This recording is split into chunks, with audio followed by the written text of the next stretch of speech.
तो नमस्कार दोस्तों, मैं आयुष आप सबका अपने चैनल आयुष मैथ्स पे स्वागत करता हूं। और जैसा कि हम सबने स्टार्ट किया था मैथ्स प्रैक्टिस और रेलवे के लिए बेहतरीन क्लासें आपको इस चैनल पे मिल रही हैं। हम 3 क्लास कंप्लीट कर चुके हैं और आज ये आपकी चौथी क्लास है और कुछ और बेहतरीन सवालों के साथ आगे हम लोग मिलेंगे। इसमें कि देखेंगे कैसे कैसे एनटीपीसी और ग्रुप डी में सवाल आपसे पूछे जाते हैं। ठीक है ना, तो चलते हैं बिना देर किए हुए स्टार्ट करते हैं आज की क्लास। ओके, यदि आप चैनल पे आज पहली बार जुड़ रहे हैं तो चैनल को सब्सक्राइब जरूर कर लें। ओके, चलिए तो कुछ बेहतरीन और एक्सपेक्टेड सवाल हैं जो आपके एग्जाम के लिए हैं। तो इन्होंने कहा जैसे कि दो व्यक्ति 3 किलोमीटर प्रति घंटा और 3.75 किलोमीटर प्रति घंटा की चाल से एक निश्चित स्थान की ओर चलना शुरू करते हैं। बाद में पहुंचने वाला व्यक्ति पहले पहुंचने वाले व्यक्ति से आधे घंटे बाद पहुंचता है, तो उनके द्वारा तय की जाने वाली दूरी ज्ञात कीजिए। यदि आपने चाल समय दूरी पढ़ रखा है तो मेरे भाई ये एनटीपीसी में आया हुआ सवाल है, आप भी बनाने की कोशिश करें। ओके, तो कई तरह से सवाल को लगाया जा सकता है। एक तो है कि आप एक्स वाई मान के भी सवाल को बना सकते हैं, आप एक्स वाई मान के भी सवाल को बना सकते हैं। और दूसरी चीज क्या है? दूसरी चीज है विदाउट एक्स या वाई के हम सवाल को बना सकते हैं। चलिए तो देखते हैं क्वेश्चन को। आपको एक चीज पता होना चाहिए कि यदि डिस्टेंस सेम हो, यहाँ आपको पता है कि दोनों व्यक्ति एक ही दूरी तय कर रहे हैं। जब डिस्टेंस सेम है तो उनकी चालों का अनुपात उनके समय के अनुपात का जस्ट इनवर्स होता है। ये बात आपको पता होनी चाहिए कि उनकी जो चालों का अनुपात है मेरे भाई, उनके समय के अनुपात का जस्ट उल्टा होता है। क्या होता है? जस्ट उल्टा होता है। उनकी चालों का अनुपात समय के अनुपात का उल्टा होता है। ऐसा कब? जब दूरी एक समान हो, अर्थात तय की गई दूरी बराबर होती। तो यहाँ एक व्यक्ति 3 की स्पीड से जा रहा है, पहला व्यक्ति जो है वो 3 की स्पीड से जा रहा है और जो दूसरा व्यक्ति है उसकी स्पीड है 3.7 किलोमीटर प्रति घंटा। तो आपको अगर पता है इनकी स्पीड का रेशियो 3/3.75, तो मेरे भाई आप यहाँ से समय का अनुपात निकाल सकते हैं। 3.75 और बटे में कितना? 3। अनुपात हटा दीजिए, यहाँ से 2 जीरो बढ़ा लेते हैं, इसे काटते हैं। अगर इसे हम कैंसिल करें 3 से तो 3 एक कम 3, 3 दूना 6, 3 बचे 15 और 3 से इसे काट दीजिए। 25 पंचे 125 और 25 चौको 100। कहने का मतलब जो उनके समय का अनुपात है वो 5:4 है। पहला व्यक्ति को पहुंचने में अगर 5 यूनिट का समय लगता है तो दूसरे व्यक्ति को पहुंचने में 4 यूनिट का समय लगता है। इन्होंने बताया है कि पहले पहुंचने वाले व्यक्ति से आधे घंटे बाद पहुंचता है। कौन? बाद में पहुंचने वाला व्यक्ति। हम कह रहे हैं हमारे अकॉर्डिंग कितना देर होती है उससे, तो 1 यूनिट की देर होती है। और ये कह रहे हैं नहीं 1 यूनिट बराबर वहां 30 मिनट के हैं। अगर 1 यूनिट बराबर 30 मिनट के हैं तो मेरे दोस्त मेरे भाई आप 30 मिनट को 1/2 आवर्स लिख सकते हैं, आधे घंटे लिख सकते हैं। और आपसे कहा गया कि उनके द्वारा तय की जाने वाली दूरी ज्ञात कीजिए। अगर उनके द्वारा तय की गई दूरी ज्ञात करना है तो आप बड़े आराम से निकाल सकते हैं कि दूसरे व्यक्ति को 4 यूनिट का समय लगता है, 1 यूनिट बराबर आधा के हैं, तो 4 बराबर कितना के हो जाएगा? 2 घंटे के। कितने घंटे के? यानी दूसरा व्यक्ति पहुंचने में 2 घंटे का समय लगाता है और दूसरे व्यक्ति की चाल कितनी है? 3.75। तो यहाँ से तुम्हें मिल जाएगी दूरी, और दूरी बराबर होता है चाल गुणे समय। 75 दूना 150 हो जाएगा और 3 दूना 6, यानी 7.5 किलोमीटर का फासला वो तय करते हैं। कितना फासला तय करते हैं मेरे भाई? 7.5 किलोमीटर का फासला तय करते हैं। ठीक है, तो ये चीज आपको ध्यान रखनी होगी कि अगर कभी भी चाल एक ही दूरी तय की जाए यानी दूरी एक समान हो, तो उनके द्वारा जो चाल चली गई होती यानी चाल का अनुपात उनके समय के अनुपात का क्या होता है? अपोजिट होता है, इनवर्स होता है। ठीक है, आप चाहते तो यहाँ x मान के भी सवाल को बना सकते थे। आप ये मान लेते कि इनके बीच का जो दूरी तय की जा रही है x किलोमीटर है, तो एक व्यक्ति गया है x किलोमीटर 3 की स्पीड से और दूसरा व्यक्ति गया है x किलोमीटर 3.75 की स्पीड से। दोनों में डिफरेंस है हाफ आवर्स का। x का मान आप यहाँ बड़े प्यार से निकाल सकते हैं, ठीक है ना। बहुत ही आराम से इसे सॉल्व कर सकते हैं। यहाँ से भी आप देखेंगे कि x की वैल्यू जो निकल के आ रही है वो 7.5 किलोमीटर आ रही है। मुझे उम्मीद है कि ये बात आपको पूरी तरह से क्लियर हुई होगी। क्लियर है ना। चलिए, अगर आपको चीजें समझ में आती हैं तो आप भी सवाल को बनाने की कोशिश करें। और जैसा कि आपको पता है आपके रेलवे के एग्जाम तो लगे हुए हैं, साथ ही में आपके अभी अभी आपका 2 दिन पहले नोटिफिकेशन आया है। आपका एक उत्तर प्रदेश सरकार के द्वारा है ना एक नोटिफिकेशन जारी किया गया, नोटिस जारी की गई उत्तर प्रदेश पुलिस विभाग के जरिए कि आपकी जो आने वाली वैकेंसी है उत्तर प्रदेश पुलिस और उत्तर प्रदेश उसकी एसआई की, यूपी एसआई की जो वैकेंसी है वो आपकी आने वाली है। तो मेरे भाई, यदि आपका सपना है, यदि आप चाहते हैं कि इस बार वंचित रह गए हैं उत्तर प्रदेश पुलिस में जाने से, तो आपके लिए एक बहुत ही सुनहरा अवसर है ना, अपनी तैयारी को एक बेहतर मुकाम पे पहुंचाने का और अधूरे सपनों को पूरा करने का। ठीक है, तो अगर आप हमारे शहर रायबरेली से हैं तो आप अपने सपनों को पूरा कर सकते हैं हमसे सीधे जुड़ करके। ठीक है, ऑफलाइन क्लास में ज्वाइन करके आप आसानी से तैयारी को बेहतर कर सकते हैं। हमारे पास एक बेहतरीन टीम है जिसमें आपको सभी सब्जेक्ट मिलेंगे और 2 दिन आप डेमो लेकर के ये तय कर सकते हैं, देख सकते हैं कि आपको कंटेंट किस तरह का दिया जाता है। क्योंकि लास्ट समय जो आपका अभी यूपीपी हुआ उसमें हमने कितना बेहतर रिजल्ट दिया है, कि जो लोग पढ़े हैं, जो जानते हैं हमें हमारे शहर से, उन्हें बहुत अच्छे से पता है। तो मेरे दोस्त, मेरे भाई, इस बार है ना अंतिम बार होना चाहिए आपका। यदि आपका सपना है दरोगा बनने का उत्तर प्रदेश में या फिर कांस्टेबल बनने का, दोनों के लिए हमारे पास क्लासेस अवेलेबल हैं। और हाँ, उन बच्चों के लिए जो लगभग तैयारी उनकी कंप्लीट है, उनको लगता है कि नहीं हम एसआई की स्पेशल तैयारी करना चाहते हैं, तो यदि आप हमारे शहर रायबरेली से हैं तो आप आ सकते हैं जेल रोड। ठीक है ना, जेल रोड पर पेट्रोल टंकी के बगल में आपको यहाँ ऑफलाइन क्लासें मिल जाएंगी। ठीक है मेरे भाई, और यूपी स्पेशल की, यूपी एसआई की अलग क्लासें आपको मिलेंगी और यूपी पी की अलग क्लासें आपको मिलने वाली। तो यदि आपका भी सपना है इन दोनों भर्तियों में किसी एक एग्जाम को क्रैक करने का, तो आप जुड़े आयुष क्लासेस से। ओके, चलिए चलते हैं अगले क्वेश्चन की ओर मेरे भाई। नेक्स्ट क्वेश्चन क्या कहता है? अगला क्वेश्चन है, एक व्यक्ति एक यात्रा 12 घंटे में पूरी कर सकता है। वह इस यात्रा का पहला आधा भाग 18 किलोमीटर प्रति घंटा की चाल से और दूसरा भाग 30 किलोमीटर प्रति घंटा की चाल से तय करता है। उसके द्वारा तय की गई दूरी किलोमीटर में ज्ञात करिए। मेरे दोस्त, मेरे भाई, एक बात बताइए, यदि यदि तो मेरे दोस्त मान लेते हैं कि टोटल दूरी 2x है। टोटल दूरी कितनी? 2x, जिसका आधा भाग x होता है और आधा भाग शेष x होता है। पहले आधा तय करने में वो 18 की स्पीड से तय करता है, 18 किलोमीटर प्रति घंटा, और दूसरी आधी दूरी तय करता है 30 किलोमीटर प्रति घंटा। किस स्पीड से? 30 किलोमीटर प्रति घंटा। 30 किलोमीटर प्रति घंटा मेरे भाई 30 की स्पीड से तय करता है। ठीक है, अब क्या कह रहे हैं कि उनके द्वारा तय की गई कुल दूरी ज्ञात करना। तो मेरे भाई, मुझे पता है कि x किलोमीटर गया 18 की स्पीड से, तो उसे इतना समय लगेगा, क्योंकि समय बराबर दूरी बटे चाल होता है। दूरी x है 18 की स्पीड से और शेष x किलोमीटर वो 30 की स्पीड से गया है, तो कुल मिला के इतना समय लगेगा। और समय लगा है कितना? 12 घंटे। एलसीएम 90 हो जाएगा, 18 पंचे 90 5x प्लस 30 3 90 3x बटे में 90 हो जाएगा और बराबर हो जाएगा 12।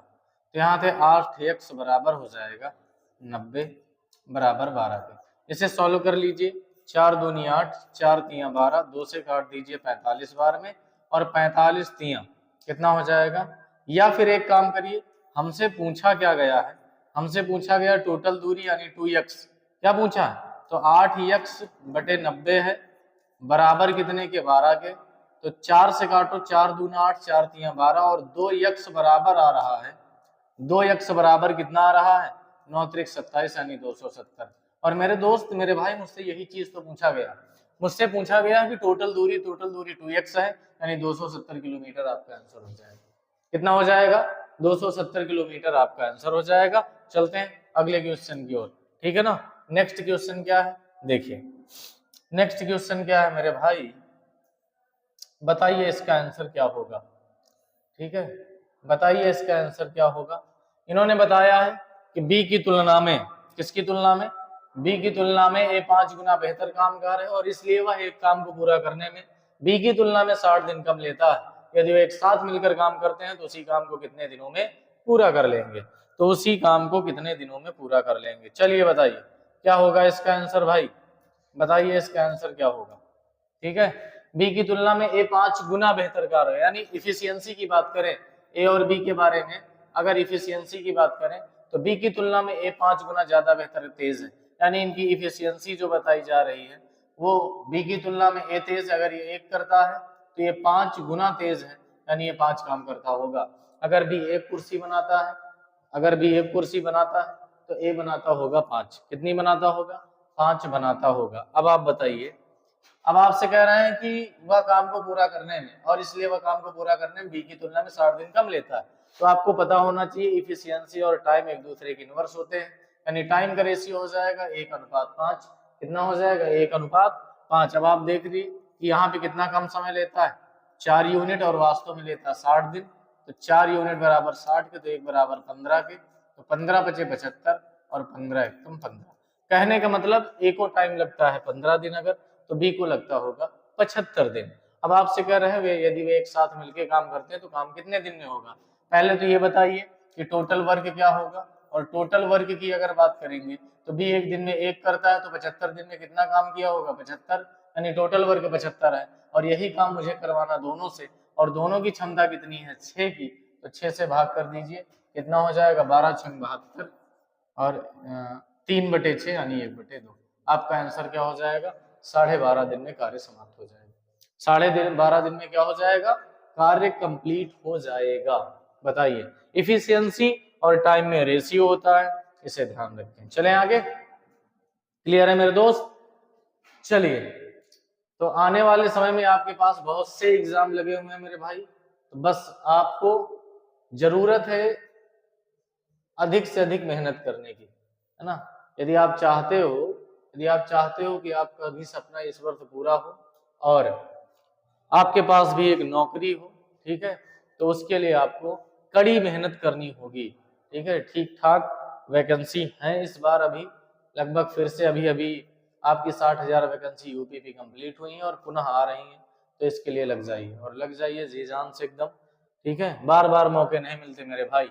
चलिए, वर्क एंड टाइम का एक फिर से सवाल, बताइए इसका आंसर क्या होगा, बताइए इसका आंसर क्या होगा मेरे दोस्त, बताइए।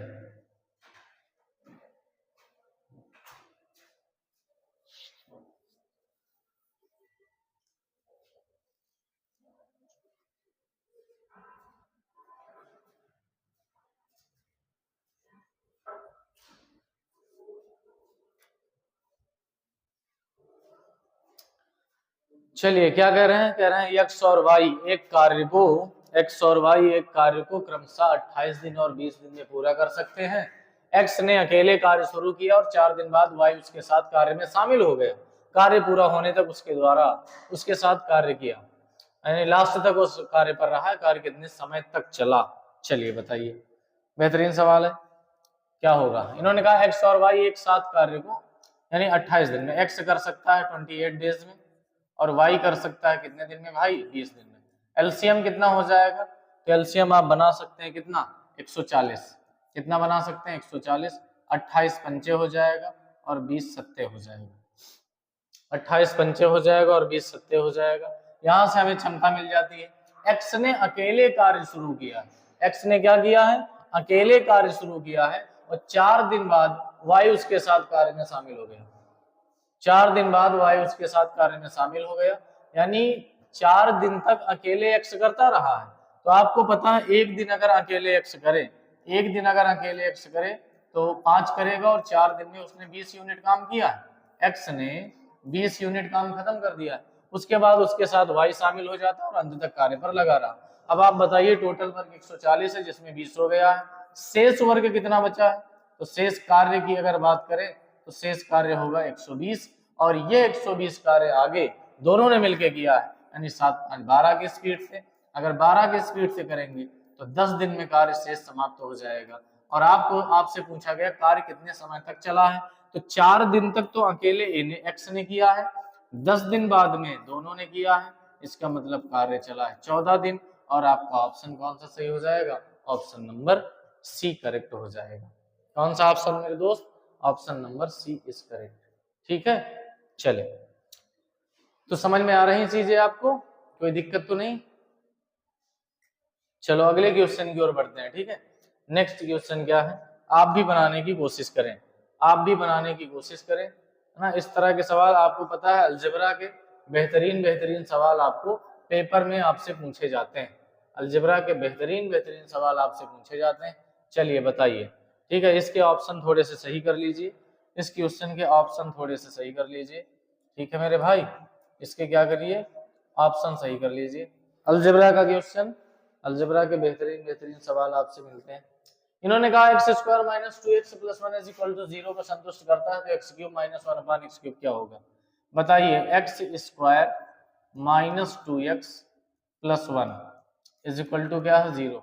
अगर हम इस इक्वेशन में x से डिवाइड कर दें, किससे डिवाइड कर दें? x से डिवाइड कर दें, इसे x से दोनों बच्चों में डिवाइड कर दें, तो क्या होगा? x से x कैंसिल, x माइनस 2 और plus 1 upon x is equal to 0।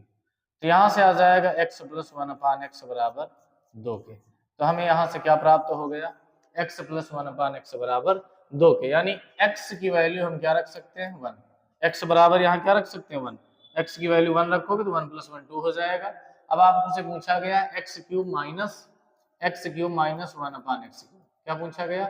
X cube आपको पता है 1 का क्यूब 1 ही होता है, 1 का क्यूब क्या होता है मेरे भाई? 1 ही होता है, तो 1 माइनस 1 आपका फाइनल आंसर क्या हो जाएगा? आपका फाइनल आंसर 0 हो जाएगा। ठीक है, तो अलजेब्रा के बेहतरीन सवाल आपको लगातार एनटीपीसी जैसे ग्रुप डी एग्जामों में पूछे जाते रहे। चलो आगे बढ़े, अगला क्वेश्चन बताइए क्या होगा? थोड़ा सा तेज चलेंगे, है ना, अधिक से अधिक सवाल करने हैं हमें, अधिक से अधिक क्वेश्चन करने हैं मेरे दोस्त। बताइए क्या होगा इसका answer? a minus 1 upon a is equal to 6 दिया है, तो a की पावर 4 प्लस 1 अपान ए की पावर 4 क्या होगा? बताइए, बताइए क्या होगा इसका answer? a minus 1 upon a is equal to 6। देखिए इसके भी ऑप्शन सही करने बच्चा, इसके भी ऑप्शन क्या कर लीजिए? सही कर लीजिए। आपको पता है, आपको पता है कि अगर आपके पास a minus 1 upon a is equal to दिया गया है, तो आप यहां से बड़े आराम से इसका होल स्क्वायर करके क्या निकाल सकते हैं? ए स्क्वायर प्लस 1 अपान ए स्क्वायर, और ये डायरेक्ट करना है, यानी कि इसमें टाइम लगाना है। तो यहाँ से आप डायरेक्ट इसे बना सकते हैं, 6 का स्क्वायर कितना? 36 हो जाएगा। आपको फार्मूला पता होना चाहिए कि a minus 1 upon a is equal to, ये कुछ दिया गया है, तो यहाँ से आप फाइंड कर सकते हैं ए स्क्वायर प्लस 1 अपान ए स्क्वायर बराबर हो जाएगा एक्स स्क्वायर माइनस 2। कितना हो जाएगा? एक्स स्क्वायर माइनस प्लस 2 हो जाएगा। क्या हो जाएगा? एक्स स्क्वायर प्लस 2 हो जाएगा। तो यहाँ से आप कर सकते हैं 6 का स्क्वायर 36 प्लस 2, यानी आपका आंसर यहाँ कितना? यहाँ आ जाएगा 38। अब आपको पूछा गया कि ए की पावर 4, तो पुनः एक बार इनका क्या कर दीजिए? इनका एक बार पुनः स्क्वायर कर दीजिए। तो जब पुनः एक बार स्क्वायर करेंगे तो हो जाएगा 38 का स्क्वायर कितना हो जाएगा मेरे दोस्त? 38 का स्क्वायर कितना हो जाएगा? 1444। कितना हो जाएगा? 1444।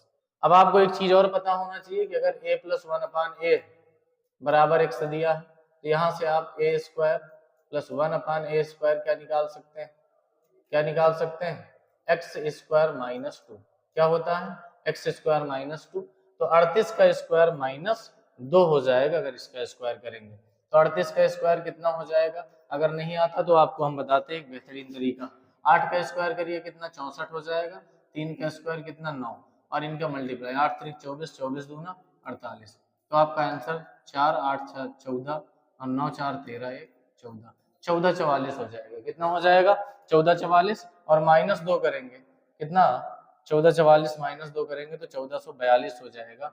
मेरे दोस्त यहाँ ऑप्शन थोड़े से करेक्ट करने हैं, ठीक है, यहाँ ऑप्शन सही करने हैं। ये 1442 कितना हो जाएगा? ए स्क्वायर प्लस 1 अपान ए स्क्वायर यहाँ से निकालना है ना, तो कितना हो जाएगा? 1442। ठीक है, इसे कर लीजिए 1442, ऑप्शन थे नहीं, तो इसका स्क्वायर 1444 माइनस 2 हो जाएगा, तो 1442 आपका फाइनल आंसर। चलिए अगले क्वेश्चन की ओर बढ़ते हैं। फार्मूले याद रखें और आसानी से आप सवालों को बना सकते हैं। चलिए नेक्स्ट क्वेश्चन क्या है, फिर से अलजेब्रा का ही एक बेहतरीन सवाल। बताइए बताइए क्या होगा ये, ठीक है ना, बताइए क्या होगा इसका आंसर। कह रहे हैं कि यदि x minus one upon x is equal to 3 है तो x की पावर 4। सेम सवाल है, सेम सवाल है, यहाँ से भी आप बड़े आराम से इसे बना सकते हैं, ठीक है, बड़े आराम से आप इसे बना सकते हैं। कह रहे हैं कि x minus one upon x is equal to 3, तो यहाँ से आप क्या निकाल सकते हैं, x square plus one upon x square. क्या निकाल सकते हैं, एक्स स्क्वायर प्लस, अभी हमने फार्मूला बताया कि अगर x minus one upon x बराबर a है तो आप यहाँ से x square plus one upon x square क्या निकाल सकते हैं, तो आप कहेंगे सर a स्क्वायर प्लस 2 होता है। क्या होता है, ए स्क्वायर प्लस 2 होता है, तो 3 का स्क्वायर कितना 9 और प्लस 2 यानी कितना हो जाएगा 11। 9 प्लस 2 कितना 11। अब आप एक बार पुनः स्क्वायर कर दीजिए, तो जब इसका स्क्वायर फिर से करेंगे तो इसका स्क्वायर करेंगे तो 121 और माइनस का 2 हो जाएगा, यानी आपका आंसर 119 कितना हो जाएगा। तो ये फार्मूला याद रखें, सवाल को सेकंडों में आप बना पाएंगे, अन्यथा टाइम वेस्ट होगा। पूरा कंप्लीट सॉल्व करने में मत पड़िएगा, अन्यथा सिर्फ कुछ सवाल ही कर पाएंगे आप, ठीक है ना, कुछ ही सवालों तक आप सीमित रह जाएंगे, कंप्लीट अटेम्प्ट नहीं कर पाएंगे। इसलिए ध्यान रखना इन चीजों को, ठीक है भैया, ध्यान रखना इन बातों को।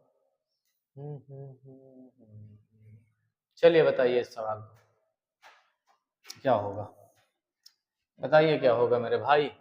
कह रहे हैं 360 मीटर लंबी रेलगाड़ी किसी बिजली के खंभे को 12 सेकंड में पार करती है। रेलगाड़ी द्वारा 150 मीटर लंबे पुल को पार करने में लगने वाला समय ज्ञात कीजिए, लगने वाला समय ज्ञात कीजिए, ठीक है। बताइए, आपने अगर टाइम स्पीड एंड डिस्टेंस पढ़ा तो आपके लिए बहुत आसान होना चाहिए सवाल, बहुत ही आसान होना चाहिए। 360 मीटर लंबी रेलगाड़ी, 360 मीटर लंबी रेलगाड़ी किसी बिजली के खंभे को, जब किसी बिजली के खंभे को पार करती है तो रेलगाड़ी अपनी ही लंबाई के बराबर डिस्टेंस कवर करती, तो आपको यहाँ से रेलगाड़ी की चाल मिल जाएगी। रेलगाड़ी की क्या मिल जाएगी, चाल मिल जाएगी। चाल बराबर दूरी हो जाएगी उसकी लंबाई और बटे समय कितना 12, तो यहाँ से आपको मिल गया 30 मीटर पर सेकंड उस रेलगाड़ी की स्पीड। अब आपसे कहा जा रहा, अब आपसे कहा जा रहा रेलगाड़ी द्वारा 150 मीटर लंबे पुल को पार करने में लगने वाला समय। अब रेलगाड़ी किसको पार करने जा रही है, एक 150 मीटर लंबे पुल को, 150 मीटर लंबे पुल को जब रेलगाड़ी किसी ऐसी चीज को पार करे जिसकी लंबाई काफी ज्यादा हो, तो दोनों की लंबाइयों ऐड करके दूरी कवर करती, तो वहां से समय बराबर,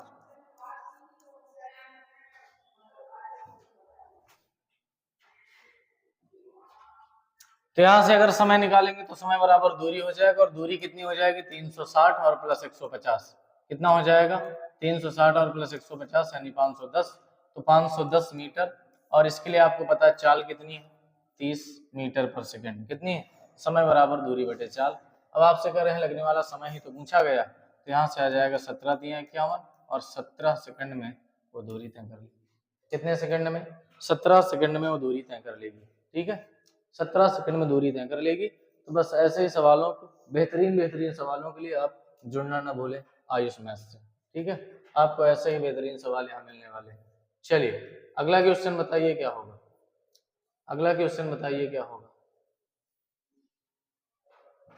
बताइए मेरे दोस्त, बताइए नेक्स्ट क्वेश्चन क्या होगा। कह रहे हैं यदि 110 मीटर स्क्वायर क्षेत्रफल वाले एक आयताकार सोलर पैनल की लंबाई उसकी चौड़ाई से 10% अधिक है तो इसकी चौड़ाई क्या होगी, बताइए क्या होगा। एक आयताकार है, कैसा है, एक आयताकार है रेक्टेंगल के आकार, इसका एरिया है 110 मीटर स्क्वायर। आपसे कह रहे हैं इसकी जो लंबाई चौड़ाई से 10% अधिक है। मेरे दोस्त 10% अधिक का मतलब 1/10, यानी अगर इसकी चौड़ाई 10 है तो इसकी लंबाई एक ज्यादा होगी यानी 11। अब आप बताइए इसकी चौड़ाई ही तो पूछा मेरे भाई, अगर लंबाई 11 है चौड़ाई 10 है तो एरिया 110 ही तो आ रहा है, इसका मतलब चौड़ाई आपकी 10 ही है। आपको कुछ करने की जरूरत ही नहीं थी, सिंपल सा आंसर आपके सामने पेश हो गया, ठीक है ना। लंबाई आपकी कितनी हो जाएगी 11 और चौड़ाई 10, तो आपका एरिया कितना आ जाएगा 110, यानी सीधे से आपको कुछ करने की जरूरत नहीं थी, 10 की वैल्यू 10 ही रहने वाली, ठीक है, 10 की वैल्यू क्या रहने वाली 10। अरे भाई गर्दाम 110 हो रहा, आप चाहें तो आपके अकॉर्डिंग ये कहे ना कि हमारे अकॉर्डिंग क्षेत्रफल 110 है और रियल में भी 110 है, तो 110 की वैल्यू 110 है, तो 10 की वैल्यू कितनी हो जाएगी 10 हो जाएगी। आपका आंसर ऑप्शन नंबर बी। चलिए नेक्स्ट क्वेश्चन बताइए क्या होगा, अगला क्वेश्चन बताइए मेरे दोस्त क्या होगा, ठीक है, फिर से मेंसुरेशन का क्वेश्चन, बताइए अगला क्वेश्चन क्या होगा। मेंसुरेशन सवाल कर रहे हैं, यदि आयत की लंबाई और चौड़ाई 7:4 के अनुपात में और इसका क्षेत्रफल 12,348 वर्ग सेंटीमीटर है तो आयत की लंबाई क्या होगी। तो आयत की लंबाई आपसे पूछी गई, आयत की लंबाई क्या होगी। ठीक है, बताइए बताइए आयत की लंबाई क्या होगी। आपसे कह रहे हैं कि एक आयत की लंबाई और चौड़ाई, आयत की लंबाई और चौड़ाई का रेशियो, लंबाई चौड़ाई, अगर ये आपकी लंबाई 7 है तो चौड़ाई कितनी, 4। हमारे अकॉर्डिंग इसका एरिया कितना हो जाएगा, आप मान लो ये 4x है और ये 7x, तो एरिया हो जाएगा 7 चौक 28 x स्क्वायर, 28x² हो जाएगा और एरिया है 12348, 12348। अगर 28 से इसे काटेंगे तो 144 आएगा और x स्क्वायर बराबर अगर 144 है तो x बराबर कितना हो जाएगा, 12 हो जाएगा, 12 सेंटीमीटर। आपसे पूछा आयत की लंबाई तो हो जाएगा 12×7=84। आपसे क्या पूछा गया, लेंथ ऑफ द रेक्टेंगल, क्या पूछा गया, 12×7=84 हो जाएगा, यानी आपका ऑप्शन सही हो जाएगा सी। कौन सही हो जाएगा, option number C is correct. आपसे लेंथ पूछी गई है, ब्रीथ पूछेगा तो 12×48 हो जाएगा, हाँ ना, कितना हो जाएगा 48। चले आगे बढ़ते हैं, अगला क्वेश्चन क्या कह रहा। तो ऐसे ही बेहतरीन बेहतरीन सवाल आपको हम यहाँ करवाने वाले हैं, लेकिन लगातार आप इस चैनल पे बने रहें। अगर आज पहली बार जुड़ रहे हैं तो आप चैनल को जरूर सब्सक्राइब कर लें, ठीक है, क्योंकि आपको यहाँ पे लगातार कंटेंट मिलने वाला है।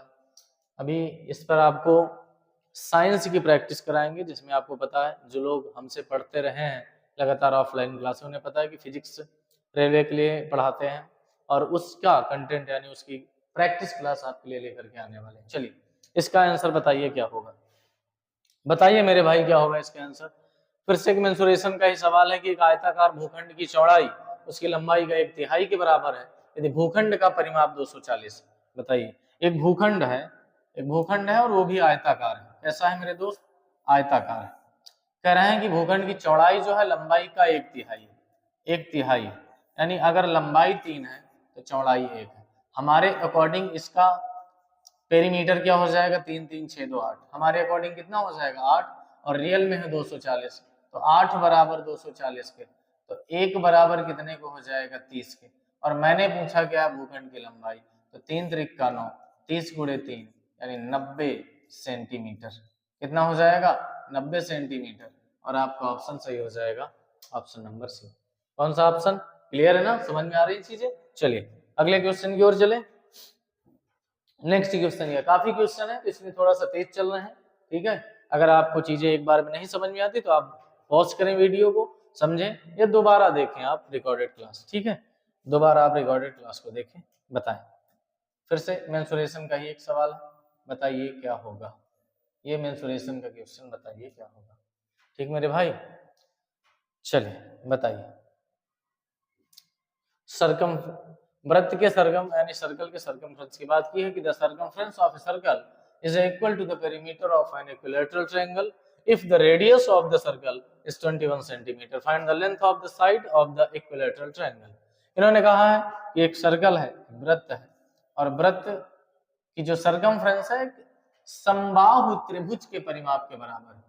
अब आपको पता है कि समबाहु त्रिभुज क्या है, एक ऐसा त्रिभुज जिसकी सभी साइड इक्वल होती है।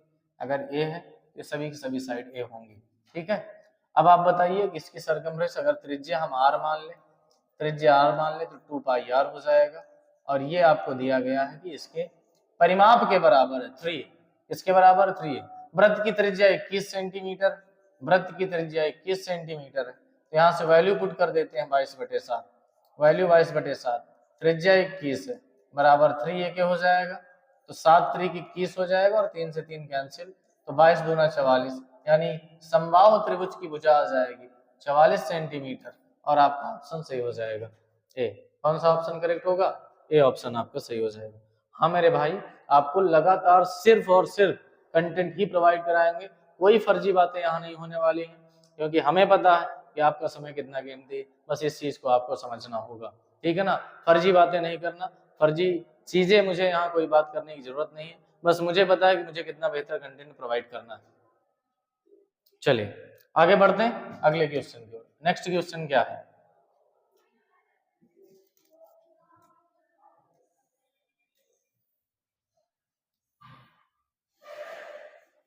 बताइए। नेक्स्ट क्वेश्चन पॉलीगॉन का है, पॉलीगॉन का एक क्वेश्चन है, ठीक है, बताइए। पॉलीगॉन आप समझते हैं, समबहुभुज। कौन सा? रेगुलर पॉलीगॉन समबहुभुज हो जाएगा और पॉलीगॉन बहुभुज हो जाएगा। तो बताइए क्या होगा इसका आंसर। एक समबहुभुज के प्रत्येक अंतःकोण का माप, ठीक है ना। आइए आपको कुछ चीजें बताते हैं, आपको कुछ चीजें हम बताते हैं कि अगर आपसे प्रत्येक अंतःकोण का योग पूछा जाए या अंतःकोणों का योग पूछा जाए तो n/2 इंटू कितना होता है 180। कितना होगा मेरे भाई? n/2 इंटू 180 हो जाता है, ठीक है ना। अगर अंतःकोणों का योग की बात करें, अंतःकोणों के योग की बात करें और एक्सटीरियर यानी बाह्य कोणों के योग की बात करें तो कोई भी बहुभुज हो, बाह्य कोणों का योग क्या होता है? बाह्य कोणों का योग कितना होता है? 360 होता है, ठीक।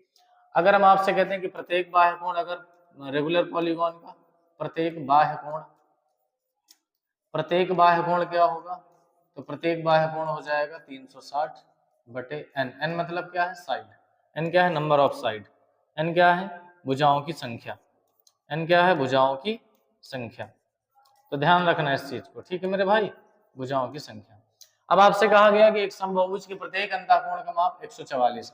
जैसे कोई समबाहुभुज बना होगा, मुझे नहीं पता, तो इन्होंने कहा प्रत्येक अंतःकोण जो इंटर एंगल है आपका 144, तो बाह्य और अंदर वाले इंटीरियर एंगल का योग जो है वो हमेशा 180 होता है। अगर ये 144 है तो ये कितना हो जाएगा? 36। कितना हो जाएगा? 36। तो आपको पता है कि प्रत्येक बाह्य कोण, हमें पता है प्रत्येक बाह्य कोण अगर 36 है तो 360 बटे n हो जाएगा। यहाँ से 36 से 36 कट जाएगा, n बराबर कितना आ जाएगा? 10 आ जाएगा। यही आपका n कितना हो जाएगा मेरे दोस्त? 10। 10 आपका साइड हो जाएंगे टोटल। भुजाओं की संख्या कितनी हो जाएगी? 10। चलिए अगले क्वेश्चन की ओर बढ़े। नेक्स्ट क्वेश्चन क्या है? चलो देखते हैं नेक्स्ट क्वेश्चन क्या है, ठीक है।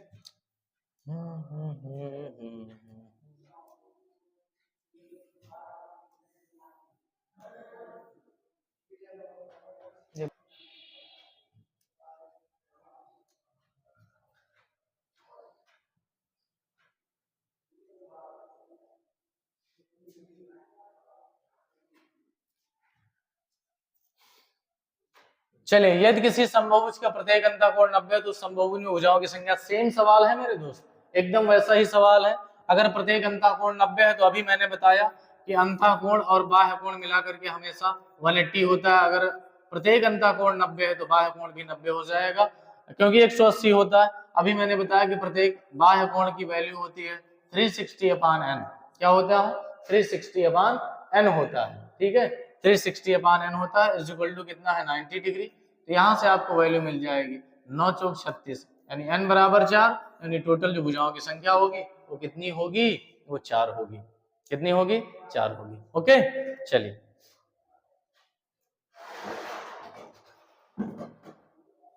ठीक, चले आगे। इजाजत है ना? मजा आ रहा सभी के सभी सवाल करके?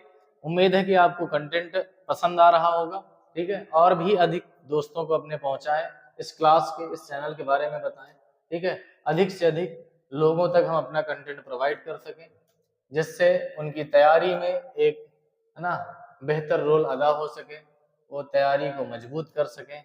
चलिए फिर से एक पॉलीगॉन का क्वेश्चन है ना। कई कई चैप्टरों में कई टॉपिकों के हमने 2-2 3-3 सवाल ले लिए, जिससे आपको प्रैक्टिस करने में भी मजा आए। इन्होंने कहा एक समबाहुभुज का आंतरिक कोण, एक समबाहुभुज का आंतरिक कोण 108 है। समबाहुभुज की भुजाओं की संख्या, आंतरिक कोण 108 है। कितना है? 108 है। आंतरिक कोण 108 है। तो अभी अभी तो मैंने बताया कि अगर आंतरिक कोण 108 है तो आप बताइए कि अगर 108 है तो ये कितना हो जाएगा? 72 डिग्री। कितना हो जाएगा? बाह्य कोण कितना हो जाएगा? अगर ये 108 है, 108 है तो बाह्य कोण हो जाएगा 72, ठीक है। तो बाह्य कोण की वैल्यू होती है 360/n और ये है 72। कितना? तो 72 पंचे हो जाएगा 360, यानी n बराबर कितना मेरे भाई? 5 हो जाएगा। ऑप्शन नंबर बी, ठीक है। ऑप्शन नंबर कौन सा? Option number B is correct. Okay, तो ऐसे ही बेहतरीन सवालों के लिए आप जुड़े रहें लगातार इस चैनल पे, और आपको कोशिश रहेगी कि अधिक से अधिक प्रैक्टिस क्लासें हम प्रोवाइड करा सकें। चलते हैं आगे नेक्स्ट क्वेश्चन की ओर, ठीक है। नेक्स्ट क्वेश्चन क्या है? पॉलीगॉन का ही एक क्वेश्चन और है, आप भी बनाने की कोशिश करें कि क्या होगा इसका आंसर, ठीक है। बताइए। बताइए क्या होगा इसका आंसर। एक बहुभुज में अंतःकोण का योग बहिष्कोण के योग का 3 गुना है। एक रिलेशन दिया गया, अब की बार एक रिलेशन दिया गया है, एक रिलेशन दिया गया है एक्सटीरियर और इंटीरियर एंगल के बारे में। कहा गया है कि अंतःकोण का जो योग है वो बहिष्कोण के योग का 3 गुना है। ठीक है, अंतःकोणों का जो योग है वो बहिष्कोण के योग का 3 गुना है। ठीक, मुझे नहीं पता, अभी आपको एक बात हमने बताया कि अगर अंतःकोणों का योग की बात करें तो n-2 इंटू 180 होता है, n-2 इंटू 180 होता है अंतःकोणों का योग। और बहिष्कोणों का योग क्या होता है, तो बहिष्कोणों का योग 360 होता है। अब इन्होंने कहा है कि जो अंतःकोणों का योग है वो बहिष्कोण के योग का 3 गुना है। बहिष्कोण के योग का कितने गुना है, बहिष्कोण के योग का 3 गुना है ये अंतःकोण का योग। तो 180 दूना हो जाएगा, 3 दूना 6 हो जाएगा, n-2 इजिकल टू 6, तो n बराबर कितना आ जाएगा 8। n बराबर कितना आएगा मेरे भाई, 8 आ जाएगा। ठीक है, n बराबर 8 हो जाएगा।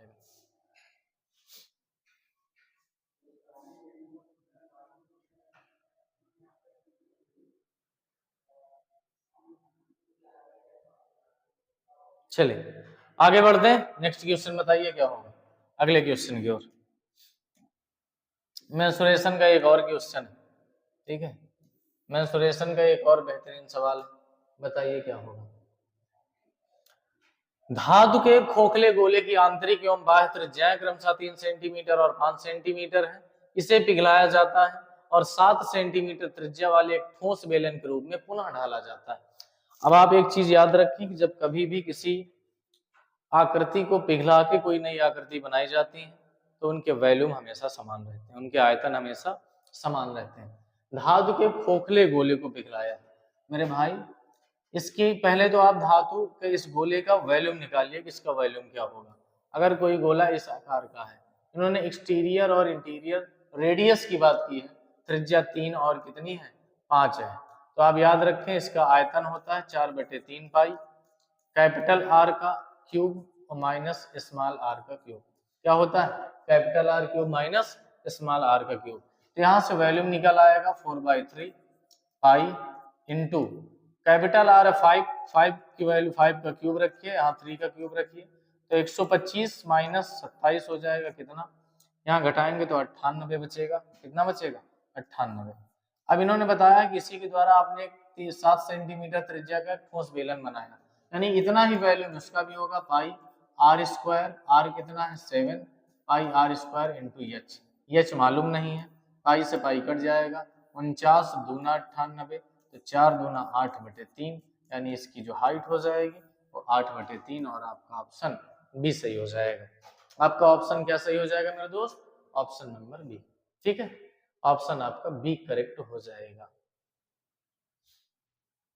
चलें आगे, चलिए अगले क्वेश्चन की ओर बढ़ते हैं। नेक्स्ट क्वेश्चन क्या है, ठीक है, नेक्स्ट क्वेश्चन क्या है देखते हैं। और ये आज का अंतिम क्वेश्चन होगा, ये आज का क्या होगा मेरे दोस्त, ये आपका अंतिम क्वेश्चन होगा।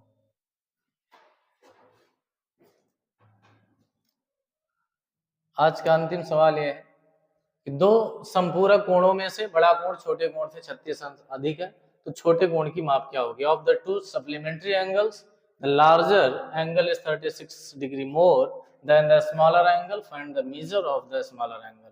इन्होंने कहा संपूरक कोण, आपको पता होना चाहिए संपूरक कोणों का योग हमेशा 180 होता है। कितना होता है, तो बड़ा कोण छोटे कोण से 36 डिग्री अधिक है। कितने डिग्री, 36 डिग्री अधिक है। तो बड़ा कोण छोटे कोण से 36 डिग्री अगर ज्यादा है, तो कहने का मतलब ये हुआ कि अगर दो कोणों का योग 180 है तो वो आपके क्या होते हैं, संपूरक होते हैं। अब इन्होंने कहा बड़ा कोण जो है मान लेते हैं x बड़ा है और छोटे कोण में डिफरेंस है 36 डिग्री का, तो यहाँ से आप बड़े आराम से निकाल सकते हैं। 2x बराबर कितना हो जाएगा, यहाँ से हो जाएगा 216, 2 1 कम 2, और कितना हो जाएगा 2 8 16, x बराबर 108, x बराबर 108। और आपसे मैंने पूछा है कौन से, छोटे कोण के बारे में। कौन सा कोण, छोटे कोण के बारे में। अगर एक कोण आपका 108 है, एक कोण 108 है, तो दूसरा हो जाएगा 72, और आपसे छोटे कोण के बारे में ही पूछा है। तो मेरे दोस्त ऐसे ही बेहतरीन सवालों के लिए आप जुड़ना ना भूलें इस चैनल से, ठीक है ना। आपको हम अधिक से अधिक एनटीपीसी और ग्रुप डी की प्रैक्टिस कराएंगे। तो अधिक से अधिक अपने दोस्तों को शेयर करें और सभी को जय हिंद।